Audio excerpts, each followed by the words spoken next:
শীতের দিনের সবজি সবচেয়ে ভালো লাগে আমার শাক।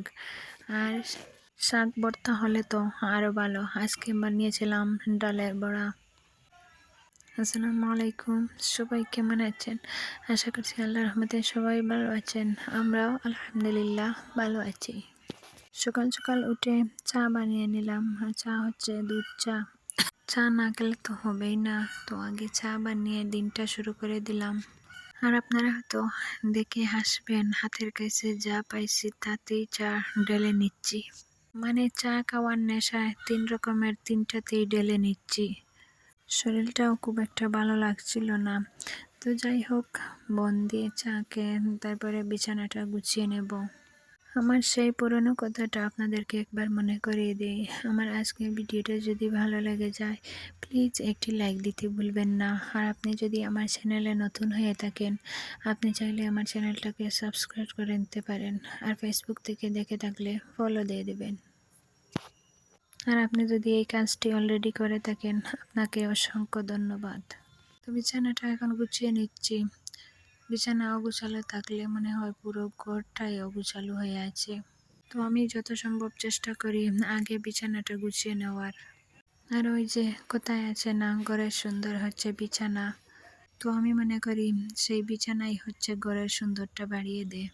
আমার বিছানা চাদরটা হয়তো খুব একটা দামি না, তবে সুন্দর করে টান টান করে গুছিয়ে বিছিয়ে নিচ্ছি, তো দেখতে ভালো লাগছে। বিছানা তো সুন্দর করে গুছিয়ে নিয়েছি, এখন ঘরটা সুন্দর করে ঝাড়ু দিয়ে নিব।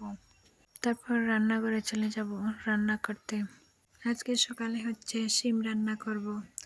শিমটাকে আগে কেটে ধুয়ে পরিষ্কার করে রেখে দিয়েছিলাম, তো এখন সুন্দর করে বসিয়ে দিয়েছি সব রকম মশলাপাতি দিয়ে প্রেসার কুকারে। আর এখানে একটা বড় সাইজের আলু কেটে রেখেছি, তারপরে 2টো টমেটো কেটে রেখেছি শিমের তরকারিতে দেব। আর শিমের তরকারিতে আমি সবসময় আলু আর টমেটোটা ব্যবহার করি, একটু মাখো মাখো হয়, আমার খেতে ভালো লাগে। শিমের তরকারিটা কেমন হয়েছিল লাস্টে দেখাতে ভুলে গিয়েছিলাম। তো তারপরে রান্না করছি সয়াবিন দিয়ে ডাল আর পাঁচফোড়ন দিয়ে সুন্দর করে রান্না করব। তার সাথে শাক ভর্তাও করব। শাকটা হচ্ছে লাই শাক। আর এখানে আমি পেঁয়াজ মরিচ কেটে রেখেছি, তার সাথে মাছ ভেঙে সুন্দর করে কাটা বেছে রেখেছি। আর এই তাজা তাজা শাক দিয়ে ভর্তা খেতে তো খুব ভালো লাগে। সাথে শুটকি দিলে ভালো হতো, তবে শুটকি নেই যেহেতু, তাই মাছ দিয়ে ভর্তা করে নিচ্ছি। আর এই লাই শাকের ভর্তার টেস্ট খুবই মজা হয় খেতে। আমি তো যখনই লাই শাক পাই হাতে তখনই ভর্তা বানিয়ে নেই। আমার কাছে তো খেতে খুব ভালো লাগে, জানি না কার কাছে কেমন লাগে। আর এই লাই শাক ভর্তা কার কার খেতে ভালো লাগে আমাকে কমেন্ট করে জানাবেন। তো ভর্তাটা আমি এখন মেখে নিচ্ছি। এখানে যা যা ছিল পেঁয়াজ মরিচ তারপরে মাছ শাক দিয়ে ভালো করে মেখে নিচ্ছি। আর লবণ না দিলেই তো নয়, লবণও দিয়েছি। আসল মজা হবে তো লবণে, লবণ না দিলে কি হবে, লবণটাও দিয়েছি। আর এখন হাত দিয়ে ভালো করে মেখে নিচ্ছি। ভর্তাটা মাখানো শেষ, এখন ভাত খাবো। আগে ডাল আর ভর্তা দিয়ে ভাত খেয়ে নেব।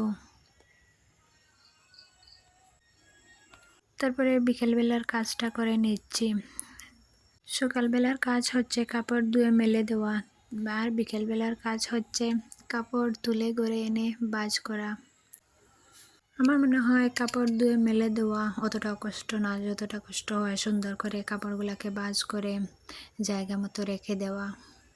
আর আমি যে কোনোভাবে কাপড়গুলোকে ভাঁজ করে রেখে দিতে পারি না। সুন্দর করে ভাঁজ করে কাপড়গুলোকে জায়গা মতো রেখে দিতে হয়, তাই আমার কাছে একটু কষ্টকর মনে হয়। একটু কষ্ট করলেও একটু পরে যখন দেখি সুন্দর করে সব কিছু গুছানো আছে তখন দেখতে ভালো লাগে। তো সন্ধ্যার পর ডালগুলোকে পাটায় বেটে তারপরে এখন আমি বড়া বানিয়ে নিচ্ছি। আমি যখন ডালের বড়া বানাই তখন বাড়তি কিছু ব্যবহার করি না, পেঁয়াজ মরিচ হলুদ। ডালের বড়া সবসময় আমি এইভাবেই বানাই। তো আমার আজকের ভিডিওটা এই পর্যন্ত। সবাই ভালো থাকবেন, সুস্থ থাকবেন। আল্লাহ হাফিজ, আসসালামু আলাইকুম।